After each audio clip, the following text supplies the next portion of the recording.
인권, 평화, 미래를 위한 역사행동 민족문제연구소가 만드는 팟캐스트 내일을 여는 역사 시즌3 첫 방송을 시작합니다. 네, 안녕하세요. MC노 노기환입니다. 오랜만에 다시 팟캐스트를 시작합니다. 거의 5개월 만에 다시 여러분을 만나게 되는 것 같은데 오늘 두 분과 함께 시즌3의 첫 방송을 진행하겠습니다. 네, 일단 두 분 자기소개를 좀 해주시죠. 네, 안녕하세요. 저는 김승은이라고 합니다. 민족문제연구소 책임연구원이고요. 네. 식민지역사박물관 지금 학예실장 맡고 있습니다. 네, 오른쪽엔 우리 익숙한 우리 조한성 작가님 나오셨습니다. 네, 안녕하세요. 조 작가 조한성입니다. 네. 그동안 어떻게 지냈습니까, 우리 조 작가님은? 이제 이번에 1월 말에 네. 책을 다 써가지고 1월 말에 출간됩니다. 만세열전. 만세열전. 네네. 네. 지난 시즌에 그 3.1운동 얘기했었잖아요. 그렇죠. 네, 그것보다 훨씬 업그레이드된 내용으로 썼고요.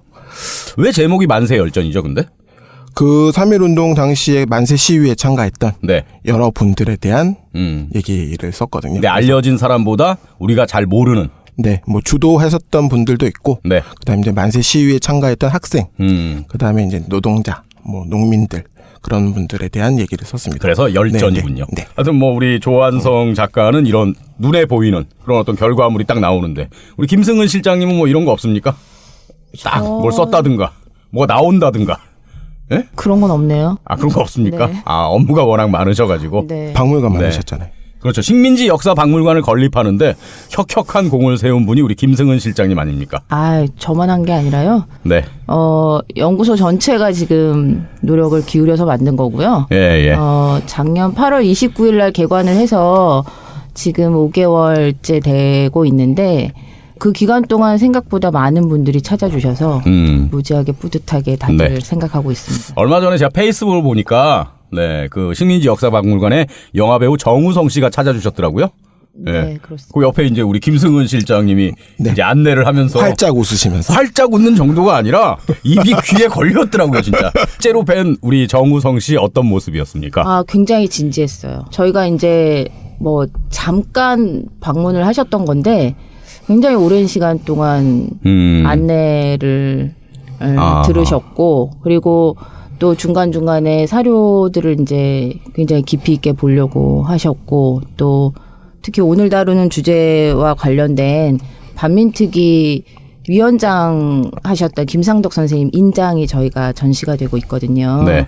그거를 직접 개인 핸드폰으로 이렇게 찍으시고 그 부분에서 굉장히 오래 머무르셨던 것 같아요. 네. 그러니까 우리가 흔히 그렇게 생각할 수도 있잖아요. 일단은 연예인이니까 자신의 어떤 이미지 관리에서 잠깐 들러서 사진만 찍고 갔을 수도 있다. 이렇게 생각할 수도 있습니다. 근데 정우성 씨 그렇지 않고 정말 아주 진지하게 다 이렇게 유물들도 보고. 네네네. 그렇군요. 네, 그래서 네. 생각보다 굉장히 깊이 있게 알려고 하는 태도에 조금 놀랬고. 저는 개인적으로 그동안 이제 원주 MBC에서 네, 라디오 프로그램을 새로 맡아가지고 지금 열심히 라디오 프로그램 골든 디스크를 진행하고 있습니다. 네. 그러니까 서울에서는 이루마 씨가 진행하고 강원도에서는 제 목소리가 나가는 거죠. 예? 왜 웃습니까? 저도 좀 홍보 좀 하면 안 됩니까? 네. 그러니까 강원도에 오시면 오전 11시에 골든 디스크 MBC 라디오 많이 들어주시고요. 네. 며칠 전에 그 원주 MBC 송년회를 했는데 원주 MBC 사장님이 김세용 사장님이세요. 얼굴을 보면 다 아실 거예요. MBC 뉴스 앵커를 오래 하셨던 분이고 알 것 같아요. 네, 기자 출신이시고 뉴스 데스크도 진행하셨던. 근데 그분하고 이제 옆에 앉아서 맥주를 마시게 됐는데 팟캐스트를 한다고 누가 얘기를 한 거예요. 근데 그 사장님이 사학과를 또 나오셨더라고요. 역사에 관심이 많으셔서 팟캐스트 제목이 뭐냐? 그래서 스마트폰에 직접 메모를 하셔갖고 내일을 여는 역사다. 그러니 꼭 듣겠다. 들으실 수 있겠네요. 그러니까요. 그렇네. 네. 네. 존경합니다, 사장님. 김세용 사장님, 훌륭하신 분입니다, 진짜. 네. 네. 네. 그 댓글을 보니까 왜 방송 안 하냐 이런 댓글이 많더라고요. 그래요? 예. 사실은 저는 계속 방송을 하고 싶고 네. 이렇게 중단 없이 계속 하려고 했습니다만 연구소 쪽에서 조금 미적거리고 예? 지금 준비가 잘 안 됐다 막 이런 경우가 많았기 때문에 상당히 그 부분은 이렇다는 어떤 정황을 우리 청취자 여러분께 말씀드리겠습니다. 그 네. 방송을 하려면 이제 내용도 준비 좀 해야 되고 그러니까요. 생각도 좀 해야 되고. 네. 자, 그러면은 이제 시즌 3 첫 방송인데요. 네. 지난 시즌 2는 우리 조 작가님하고 일제강점기 독립을 위해 활동했던 비밀 결사 단체에 대해서 얘기를 하지 않았겠습니까? 예, 역사를 어렵지 않게 이렇게 수다 떨듯이 해서 정말 많은 분들이 사랑을 해주셨는데, 네, 우리 내일을 여는 역사 시즌 3는 어떤 얘기들을 좀 많이 하는 방송이 될까요? 네, 이번에는 가장 이제 민족문제연구소다운 네. 그런 주제로 찾아뵈려고 그러는데요. 민족문제연구소만 또 할 수 있다고 생각되는 주제입니다. 그 바로 친일파 열전이라고 해서 친일파들을 한 명 한 명씩 이렇게 소환을 해가지고 그걸 소개하는 방송을 네. 하려고 합니다. 그러니까 제 주변에서도 많은 분들이 얘기를 하더라고요. 연구소 팟캐스트에서 왜 친일파, 민족 반역자, 친일 부역자들을 다루지 않느냐. 친일 인명사전도 연구소에서 만들었으니까 좀 이렇게 다양하게 활용하는 차원에서 방송을 해야 이게 참 좋지 않겠느냐. 네. 뭐 이런 지적이 많았습니다. 네. 네, 아시다시피 친일 인명사전이 시민들이 이렇게 열심히 도와주셔가지고 네. 저희가 10년이 넘는 기간 동안 애를 써서 만든 거거든요. 그런데 이제 도서관이나 학교, 그다음에 이제 스마트폰에서 앱으로 이렇게 제작해서 그렇게 서비스를 하고 있기도 한데요.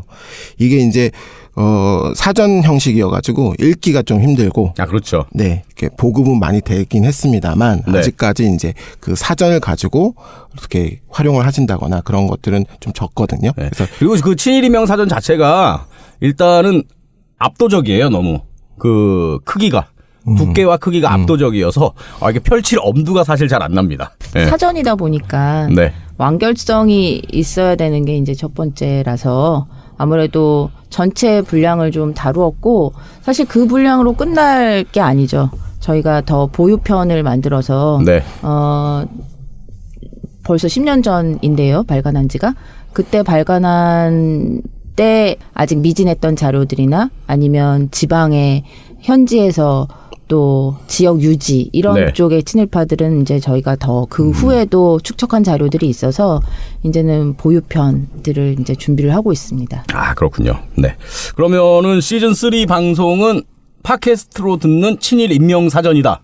뭐 이렇게 정리를 네네. 해도 될까요? 네, 그렇게 볼 수 있고요. 매주 이제 한 명씩 친일파 한 명씩을 이렇게 소환을 해가지고 그들이 저질렀던 죄상 그런 것들도 좀 소개를 하고 네. 그다음에 잘 알려지지 않았던 얘기나 역사적으로 어떤 평가를 내려야 되는지 그런 것까지 해가지고 쉽게 풀어보려고 그럽니다. 지금 친일 인명사전에 대략 친일파가 몇 명이 등재가 돼 있죠? 4,300여 명. 4,300여 명. 네. 그럼 이야, 한 20년은 우리가 할 수 있겠네요. 시즌 3를 4,300여 명이니까 이걸 한 명씩 네. 소개하면 일주일에 한 명씩 소개하잖아요, 우리가. 그런 한번 컨셉 해볼까요? 아닙니까? 네. 그러니까 20년이 뭡니까? 더 오래도 할 수 있겠네요. 네. 하여간 저하고 조 작가님하고 조금 더 재미있게. 네, 이게 재미있게. 어떻게 들으면 좀 무거운 주제일 수도 있지만 이걸 정말 조금 옛날 얘기를 하듯이 네. 좀 친근하고 쉽게 네, 그렇게 할 수도 있는 거잖아요. 네. 네. 그리고 저희가 이거 팟캐스트 방송하고 네. 이 팟캐스트 방송하면서 준비된 원고들을 기본으로 해가지고 대중서까지 한번 가보는 거 네. 그것도 이제 좀 목표로 생각해 보면 좋을 것 같다는 생각이 듭니다. 그렇습니다. 네. 그리고 이제 유튜브 버전도 좀 만들려고 하고 있어요. 네. 5분 친일 인명사전이라 그래서 네네네. MC롱의 5분 친일 인명사전. 제가 압축해서 네, 유튜브로 보여드리겠습니다. 그럼 네. 잘 정리해서 요약해서 예. 쉽게 이렇게 전달이 되는 건가요? 그건 이제 네. 나와 봐야 알겠죠. 유튜브판 먼저 보시고 네. 그다음에 우리 팟캐스트 들으시고 그러면서 이제 가면 좋겠네요. 그렇죠. 더 얘기도 풍성하게 할 수 네. 있고 아니면 반대로 팟캐스트 들으시고 또 유튜브로 압축해서 또 들으시면 더 기억에 오래 남을 수도 있고요. 네. 네. 사실 민족 반역자에 대해서 잘 모릅니다, 우리가. 그렇죠. 예. 잘못한 거에 대해서는 분명히 잘못되어 있다고 우리가 이게 기억을 해야 되거든요. 근데 그런 작업이 조금 미진했어요. 네. 저희가 이제 식민지 역사박물관 개관을 하고 대한민국에서 유일하게 친일파를 전시하는 박물관이거든요. 그렇죠. 네. 그래서 그런 질문들을 해봤어요. 식민지 시기에 딱 태어났으면 본인은 독립운동가가 됐을 것 같느냐 아니면 친일파가 됐을 것 같으냐 이렇게 질문을 던집니다. MC노는 뭐라고 대답하시겠어요? 제가 식민지 시절에 태어났다면 네. 저는 본인이 뭐가 됐을 것 같아요? 고뇌하는 지식인이 됐을 것 같습니다. 지금도 지식인이 아닌데. 지금은 명랑한 지식인이고요. 예. 본인 지식인이라고. 이 방송에서 그동안 그렇게. 요즘 청소년들은 네. 아마도 국가와 민족을 위해서 자기가 뭘 한다. 뭐 이런 것들은 전혀 생각하지 않는 것 같아요. 청소년들이 뭐라고 대답을 하는데요, 그러면? 그래서 대부분 나는 친일파였지 않았을까? 이런 스스로가? 마음의 부담을 가지고 이제 박물관을 오더라고요. 그런 대답을 많이 합니까? 네네네네. 이거 자기는 조금 충격적이네요. 독립운동은 절대로 못했을 거다. 그렇기 때문에 나는 친일파지 않았을까? 이런 이제 마음의 부담을 가져요. 근데 친일명사전을 누누이 얘기를 하는데 친일파는 아무나 될 수가 없다. 친일파라고 규정하는 거는 역사적으로 그리고 우리가 학술적으로 규정하는 범주가 있습니다. 그래서 친일파가 누구인지 왜 그들을 친일파라고 하는지 지금 MC노는 강조하는 것이 민족 반역자 이렇게 얘기를 네. 하는데요. 그런 인간들이 친일파 아닌가요? 네. 그렇게 규정을 할 때 그러면 반역의 행위가 무엇인지 민족을 배반한 행위가 무엇인지에 대한 구체성을 띄어야 그렇죠. 제대로 우리가 이 죄를 물을 수가 있고 그리고 그 부분을 오늘날의 지금에도 우리가 어떻게 우리 공동체에서 그 공동체를 배반하는 행위가 뭐냐, 그것이 과연 죄인가, 이런 것들을 얘기할 수 있을 것 같아요. 구체적인 그 사람의 행위, 그리고 그 사람이 왜 친일을 했을까, 이런 이유들이 좀 쉽게 잘 설명이 됐으면 좋겠다. 이런 바람을 한번 얘기를 해봅니다. 저한테 지금 얘기하신 거죠? 네, 그렇습니다. 그러면 일단 이제 우리 시즌 3가 친일파를 소개하는 그런 방송이니까 본격적으로 그 친일파 소개하는 방송 들어가기 전에 반민특위는 반드시 좀 짚고 넘어가야 될 부분이 아닌가 그런 생각이 드는데 그럼 일단은 그 반민특위에서 규정한 그 친일파의 어떤 범위 이런 게 있을 거 아닙니까? 네, 있죠. 그게 어떻게 되는 건가요? MC노는 아까 그 민족 반역자 그렇죠. 네. 첫 번째로 꼽으라 그러면 누굴 꼽겠습니까? 이완용. 이완용이 뭐 때문에? 이완용은 일단 자신의 주군을 능멸하고 고종 아닙니까? 자신의 주군이. 네. 그 당시는 이제 왕정이니까. 왕정에 맞는 신하로서의 윤리라는 게 있는 거 아닙니까? 그 고급 관료 엘리트 아닙니까? 그 관료에게 요구되는 국가가 요구하는 직분이 있을 거 아닙니까? 조국을 지키고 어찌 됐건. 근데 그 을사조약에 서명을 하고 그랬던 자 아닙니까? 민족 반역자죠 당연히. 아닙니까 이완용? 맞습니다. 근데 제가 이완용 그랬는데 왜 이렇게 아니라는 것 같이 보셨죠? 아니에요. 그게 바로 반민족행위 처벌법 제1조가 죄라고 하는 항목이거든요. 거기에 첫 번째 항목으로 꼽히는 죄가 바로 그 이완용에 해당되는 겁니다. 제가 맞힌 거 아닙니까? 그러니까. 깜짝 놀랐습니다. 그렇습니다. 제가 이런 사람입니다. 지식인이라고 불러주십시오 앞으로. 알겠습니다. 두 번째는 일본으로부터 자규를 받거나 일본 제국의 의원이 된 자가 두 번째고요. 그다음에 세 번째는 고등경찰로 독립운동가나 그 가족들을 살상하거나 박해한 자. 노덕술. 그런 사람들이 이제 꼽히고 그다음에 네 번째는 포괄적으로 개인의 출세를 위해서 그래서 일제에 협력한 자를 포괄적으로 다루는데요. 거기에 대부분 이제 습작자라든가 아니면 중추원 그리고 또 관료들 그리고 밀정들 그리고 이제 일제에 협력하는 협력단체들의 간부, 고위직 간부들 그리고 전쟁에 협력한 자들, 군 경찰들 이런 사람들이 이제 포괄적으로 규정이 되고 있습니다. 군 경찰들이라 그러면은 그 조직에 몸담았던 사람들이 다 해당되는 건가요? 지금 포괄적인 규정들은 직위를 반민족행위 처벌법에는 규정하고 있지 않은데요. 친일명사전에는 직위를 좀 구분을 했죠. 그러니까요. 그러니까 말단의 순사까지 이제 친일파로 볼 것이냐. 그렇지 않고요. 경찰들 같은 경우는 일정한 지위 이상 되는 고위직들을 친일명사전에 포함을 시켰습니다. 근데 이 반민족행위 처벌법이 제정된 시기에는 사실상 그들이 반민족 행위를 했던 시기와 아주 근접한 시기잖아요.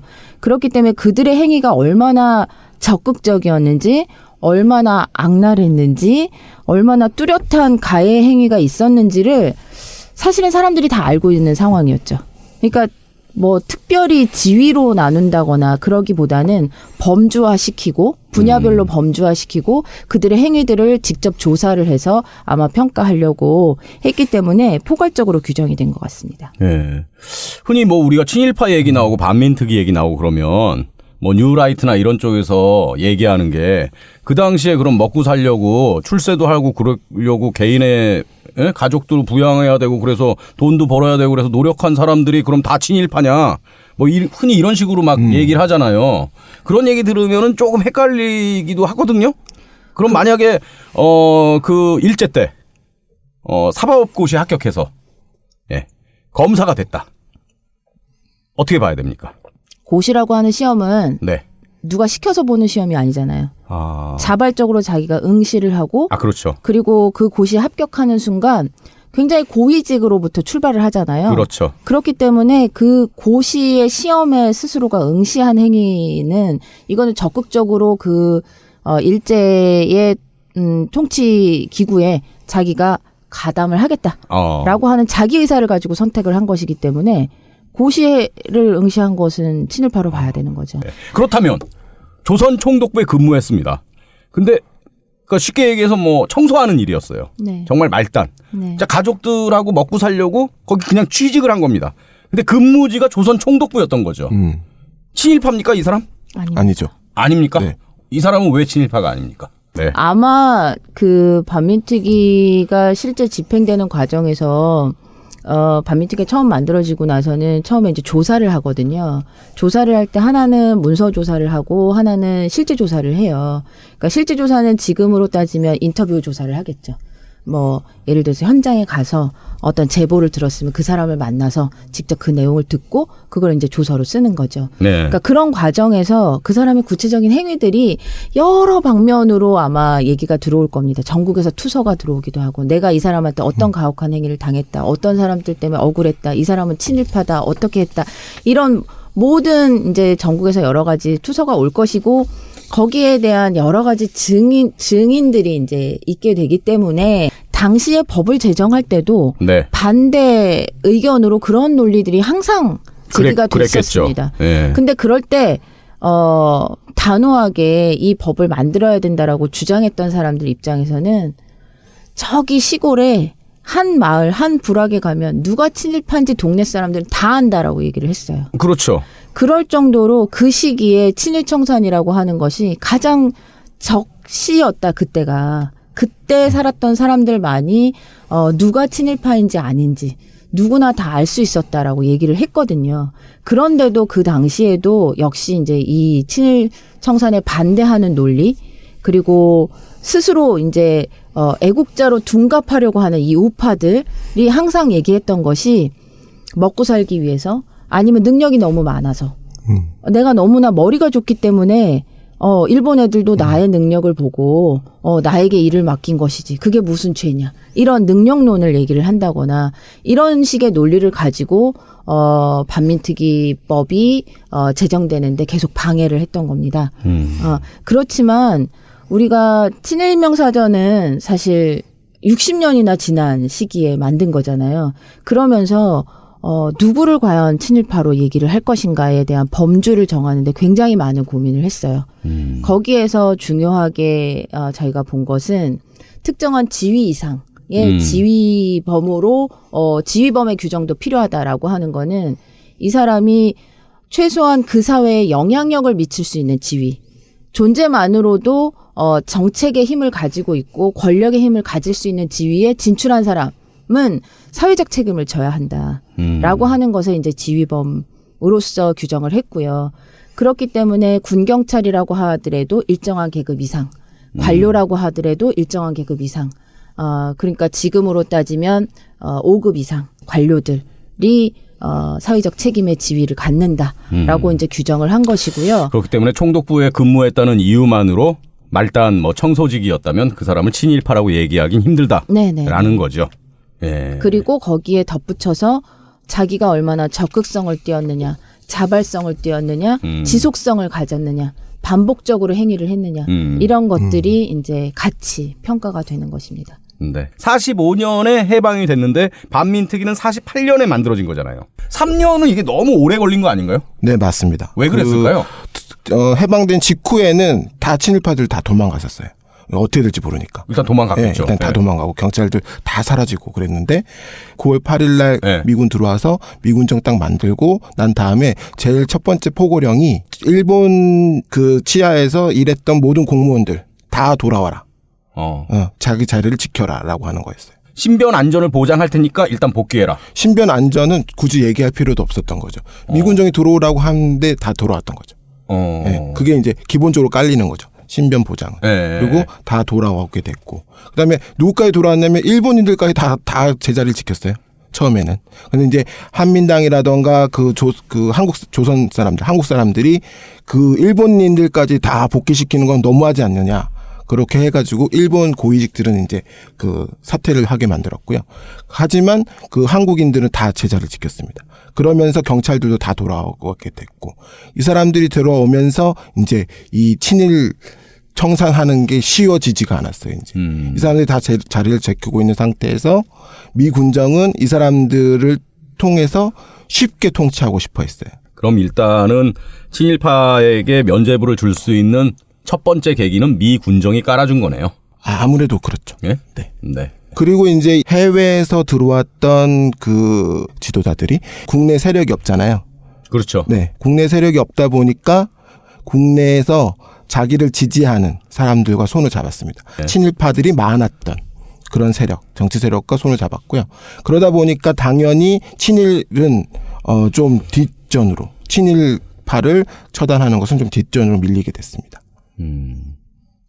결국은 이제 해방된 조국에서의 어떤 주도권 싸움에서 자신의 어떤 개인적인 권력욕이 우선시됐다.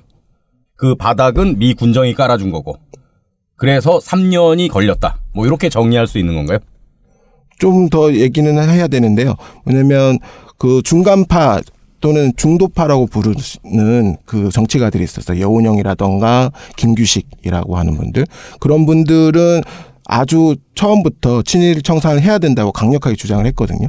그런데 이거를 계속 미군정이 반대를 했어요. 왜냐하면 미군정을 떠받치는 경찰, 군인, 이 세력들이 전부 다 대부분은 친일파로 구성되어 있었기 때문에 이 사람들을 같이 데리고 있어야 이 통치가 안정을 이룰 수 있으니까 미군정에서 계속 반대를 했고요. 그래서 이제 정부가 수립된 다음에 하라고 계속해서 그렇게 얘기를 하게 됐던 거고, 정부 수립을 하고 된 다음에 이제 곧바로 반민특위가 이제 논의가 시작이 되는 거예요. 조금 더 결정적인 계기를 얘기를 하자면 1945년 12월에 그 모스크바 3상회의 결정이 나잖아요. 네. 그러니까 일본이 패전한 이후에 일본이 가졌던 식민지를 이제 어떻게 할 것이냐라고 하는 것에 대한 국제적인 결정이 이제 처음 내려지는데 거기에서 정부 수립 방안을 놓고 찬반탕 논쟁이 벌어지죠. 동아일보가 이것을 오보로 이제 전달을 하면서 전혀 반대에 그 소련이 임시정부 이 신탁 통치를 주장했다. 그리고 미군은 곧바로 독립을 주장했다. 이런 이제 오보를 내면서 그것이 이제 찬탁 반탁의 이제 논쟁이 좌우익 세력 간의 경쟁으로 확 비화가 되면서 갑자기 이제 이 친일 세력들이 반탁 운동에 대거 참여를 하게 됩니다. 그러면서 스스로 이제 애국주의 운동에 선봉에 서는 자들로 스스로 둔갑을 하게 되고, 그러면서 이제 반공주의가 나오게 되고 공산당에 대한 이런 공격들이 이제 이어지게 되죠. 그러면서 친일파들은 이제는 그 애국과 그 매국의 기준이 기존의 친일이냐 항일이냐가 아니라 이제는 소련에 반대를 하느냐 반공이냐 아니냐로 새로운 전선을 만들게 되면서 이 친일파들이 갑자기 이제 애국주의자로 둔갑하는 이제 정치적 격변을 겪게 되고 그 과정에서 이승만이 그들과 함께 손을 잡고 정치 세력을 형성을 하는 것이고 지속적으로 이 친일파 처벌에 대한 것은 정부가 우리 손으로 정부를 만든 이후에 가서 하자라고 하는 주장을 하게 됩니다. 그러니까 그 해방 후 3년의 시간 동안 정말 어떻게 보면 골든 타임을 놓친 거라고도 볼 수 있겠네요. 네? 그렇죠. 예? 뭐 여러 가지의 골든 타임. 그 안에서 그 친일파들은 자연스럽게 신분 세탁을 하고 그렇죠. 그리고 그 신분 세탁을 도와주면서 자신의 권력욕을 채우려고 했던 인간들이 있었고 그렇죠. 대표적으로 이승만 같은. 네. 그래도 어찌됐건 48년에 이제 반민특위가 만들어졌고 아까 우리 김승은 실장이 얘기했다시피 반민족 행위자의 어떤 그 범위까지도 이렇게 규정이 됐고 예. 이제 활동을 시작했을 거 아닙니까? 네. 네. 그 간략하게 그러면 우리 김 실장님이 반민특위 활동과 이제 해체되는 과정 뭐 이런 걸 좀 얘기를 해 주시죠. 반민특위가 처음 만들어지는 법 제정 과정도 굉장히 지난한 과정이 있었지만 그 반민특위가 활동하는데도 굉장히 처음부터 난항을 겪었어요.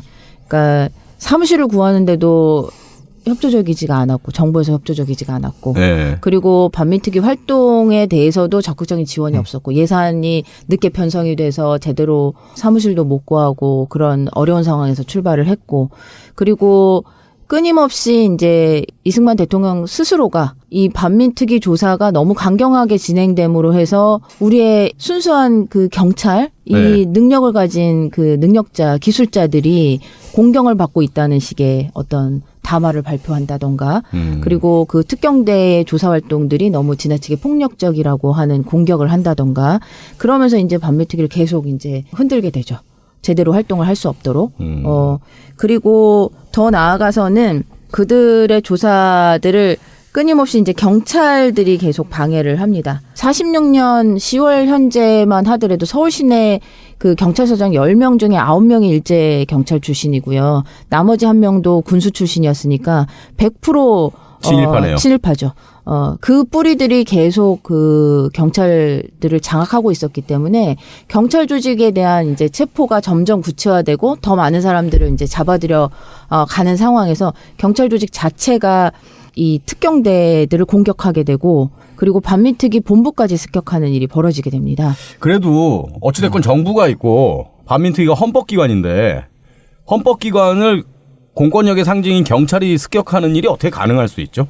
그러니까 지금으로 치면 뭐 국가인권위원회가 있는데 물론 그런 데서 뭐 수사권 이런 건 있는 건 아닙니다만 국가인권위원회가 있는데 거기를 경찰이 기습했다. 뭐 이런 거랑 똑같은 거 아닙니까? 그런 거죠. 그런 일이 어떻게 가능할 수 있냐는 거죠. 당시가 분단된 상황이잖아요. 예. 네, 분단된 상황이고 49년 중반 들어서 더 이제 총격전이 벌어질 만큼 굉장히 일촉즉발의 위기 상황이 한반도에 있었고 그러면서 계속해서 북한을 향해서 이승만 정부가 계속 공격적인 발언의 수위를 높여가고 있는 상황이었기 때문에 당시에 경찰 조직을 건드린다라고 하는 것은 이 이승만과 이 친일 정권 입장에서 보면 이거는 공산주의 때려잡는 애국자들을 이들이 여전히 이제 친일파에 덫을 씌워서 방해를 하고 있다. 사실 한마디로 얘기하자면 반공의 논리로 반민족 행위자들을 처벌하려고 하는 행위 자체를 와해시키려고 하는 결정적인 계기였고 시도였고 공격이었다고 할 수 있습니다. 반민특위는 무력하게 당하고만 있었나요, 그러면? 지난 정권 때 네. 세월호 특조위를 보면은 알 수 그렇죠. 있잖아요. 네. 국회에서 일정한 비율로 조사위원들을 파견을 하고 그러면서도 계속해서 거기에서 방해 공작을 하고 여론으로 그 세월호 특조위의 활동들을 방해하고 예산 제대로 편성 안 하고 그래서 무력하게 당할 수밖에 없었던 안타까운 상황들을 저희가 봤잖아요. 그러니까 반민특위도 사실 그랬던 거나 마찬가지 아니었을까 그렇게 비유를 해보면 좀 이해가 쉬울 것 같습니다. 그리고 여기다가 이제 그 계속 공격이 3개 방향으로 이루어지는데 네. 국회의원들 중에서 반민특위에 적극적이었던 국회의원들을 플라스치 그 북한에 공조하는 그런 세력이었다라고 이제 혐의를 뒤집어 씌워가지고 국회 프락치 사건 일으키거든요. 그래갖고 적극적으로 활동했던 국회의원들을 구속시켜서 국회의원들의 세력을 약화시키는 거예요. 그리고 반민특위를 습격했고 마지막에는 김구 반민특위를 적극적이었던 국회의원들의 그 어떤 뒷세력이 될 수 있는 김구까지도 암살하면서 전체적으로 그 이승만 정권을 반대할 수 있는 사람들을 다 직접적으로 이제 공격을 하는 거죠. 그런 과정이 있었던 것 같습니다. 그러면 반민특위의 활동은 완전히 실패했다. 이렇게만 봐야 되는 건가요? 반민특위 재판 기록들이 한 60여 명의 기록들이 지금 남아있는 상황이긴 한데 결론적으로 얘기를 하자면 12명이 이제 채형을 받거든요. 이제 구속이 되거나 이제 형을 살게 되는데 그 12명조차도 병보석이나 이제 감형이나 이런 것들로 50년 그 한국전쟁이 일어나기 전에 다 풀려나요. 그러니까 단 한 명도 이 반민특위의 재판을 받아서 재형을 다 산 사람이 없는 거죠. 그러니까 단 한 명도 처벌을 받지 않았다. 이렇게 보면 사실 반민특위는 완벽하게 좌절이라고 볼 수밖에 없습니다. 70년이 지난 지금 좌절된 반민특위를 다시 또 우리가 좀 얘기하고 기억해야 될 이유는 어디에 있는 건가요? 좌절된 친일청산이라고 하는 게 네. 그대로 그냥 남아 있었더라면 아마 우리나라의 민주주의는 훨씬 더 그 후퇴되어 있었을 거예요. 그런데 우리가 65년 한일협정 때도 다시 그 문제들을 제기를 했고, 그리고 임종국이라고 하는 한 그 학자에 의해서 외롭게 이 친일청산의 문제가 제기되었던 것들이 우리가 민주화 운동의 과정에서 더 많은 그 지지를 얻게 되고, 그리고 90년대 이후에 시민들 속에서도 스스로 이제 친일청산에 동참하는 운동들이 일어나고 그 성과로 친일인명사전이 만들어졌다고 생각을 하거든요. 저희는 친일인명사전이 그 250명의 그 전문가 학자들이 참여한 성과물이기도 하지만 사실은 그 무수히 많은 사람들의 의지, 그리고 친일청산을 통해서만이 우리 역사가 이제 바로잡힌다라고 하는 그런 실천들, 그런 것들이 쌓여서 만들어진 성과라고 생각을 하거든요. 그래서 친일청산이라고 하는 것은 사실 우리의 민주주의의 운동이자 역사이자, 그리고 오늘날까지도 좀 아직 미진한 부분, 그런 부분들을 되새겨서 우리의 민주주의를 더 발전시켜 나가는 데 있어서 중요한 과제라고 생각을 합니다. 네. 근데 사실 저 같은 경우는 반민특위 이런 얘기하는 때 마음이 상당히 안 좋습니다. 화가 나잖아요, 일단. 그렇죠. 너무. 일단 화가 너무 나고, 사실은 정의와 불의가 어느 쪽인지 명확하게 구분이 되는데 정의가 철저하게 패배하는 과정이잖아요. 그러니까 그거를 이렇게 막 기억하고 얘기하고 그러는 게 지식인의 한 사람으로서 굉장히 마음에 상처가 됩니다. 아, 네. 네. 예? 굉장히 그 한심하다는 듯이. 와, 진짜. 와, 저럴 수가 있나요, 저분이? 예? 현실 그 당시에는 이제 뭐 또 갖가지 또 뭐 아까 친탁반탁 얘기도 했습니다만 네. 또 그리고 반공 뭐 애국 뭐 이런 여러 가지 프레임이 더 씌워지면서 뭐 사람들의 눈을 혼탁하게 만들었겠죠. 예. 근데 어찌됐건 반민특위가 좀 더 잘 됐었다면 훨씬 더 지금 좋은 나라가 됐을 거다. 이런 거에 대해서는 많은 사람들이 공감하는 거 아닙니까? 그렇죠. 네. 근데 그게 결국엔 철저하게 좌절됐기 때문에 그렇죠. 우리 김승은 실장께서 얘기하신 친일청산을 계속하는 게 대한민국 민주주의의 발전을 위한 현재 진행형이다. 네. 네, 이 말이 참 공감이 되네요. 네. 네. 하여간 이런 얘기를 시즌 3에서는 네, 친일파 한 명 한 명을 콕콕 찍어서 네, 청산되지 않은 친일파 얘기를 할까 합니다. 근데 아까 뭐 서두에 말씀드렸다시피 너무 무겁지 않게 옛날 이야기, 옛날 이야기가 아니죠. 좀 이야기하듯이 재밌게 수다 떨듯이 그렇게 하겠습니다. 많은 관심 부탁드리고요. 우리 김승은 실장께서는 연구소의 공식 팟캐스트 내일을 여는 역사 첫 출연이시잖아요. 네. 네. 네. 하여튼 오늘 어떠셨습니까? 저희 식민지역사박물관에 요즘에 오시는 분들이요. 네. 저희 연구원들이 다 돌아가면서 안내를 하고 있거든요. 해설을 하고 있거든요. 예. 근데 보통 1시간은 기본이에요. 네, 와서 그 해설을 들으실 때 이거는 저희가 강요하는 것이 아니라 네.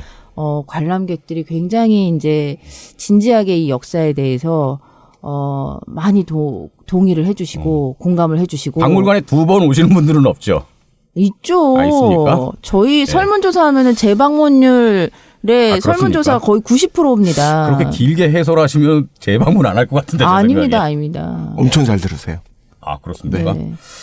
반응 엄청 좋습니다. 박물관의 기본이 분노인데요. 네네. 분노를 넘어서 굉장히 이제 공감으로 넘어가고 그리고 우리가 역사를 분노에서만 그치는 것이 아니라 그것을 넘어서 우리가 그럼 오늘 무엇을 할 수 있을까? 여기에서 이제 훨씬 더 많이 마음이 움직이시는 것 같아요. 아, 그렇군요. 네.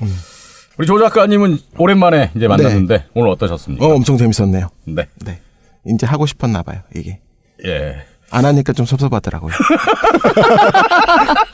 아, 네. 진짜 6개월 만에 처음 할 때 그렇게 안 한다고 그러더니 방송이 참. 자, 오늘 우리 조 작가 김승은 실장과 함께 시즌3 내일을 여는 역사 시즌3 첫 방송했습니다. 앞으로 우리 청취자 여러분의 많은 관심과 애정 부탁드리고요. 관심은 구체적인 행동으로 구독하기 그리고 좋아요 이거 좀 눌러주십시오. 팟빵에서 좋아요 이렇게 보면은 잘 나가는 팟캐스트 방송들은 좋아요가 막 수천 개씩 되고 그러더라고요. 그래요. 근데 우리가 시즌2 했을 때 제가 쭉 보니까 좋아요 한 60개 정도가 제일 많더라고요. 우리가. 큰일이네요. 네, 그러니까 한때 우리가 이게 1등도 했던 팟캐스트인데 이 시즌3에서는 좋아요가 최소한 500개 이상은 좀 나오는 그래서 늘 10위권 안을 유지할 수 있는 그런 방송이 됐으면 좋겠습니다. 네, 우리 김승은 실장께서도 바쁘시더라도 시즌3 팟캐스트에 좀 많은 관심과 애정을 부탁드리겠고요. 네, 알겠습니다. 네, 자, 우리 청취자 여러분 꼭 좋아요, 구독하기 많이 눌러주시고요. 유튜브 5분 친일 인명사전도 많은 사랑 부탁드리겠습니다. 네, 자, 오늘 함께해 주신 두 분 고맙고요. 우리 청취자 여러분 다음 시간에 또 만나겠습니다. 고맙습니다. 고맙습니다.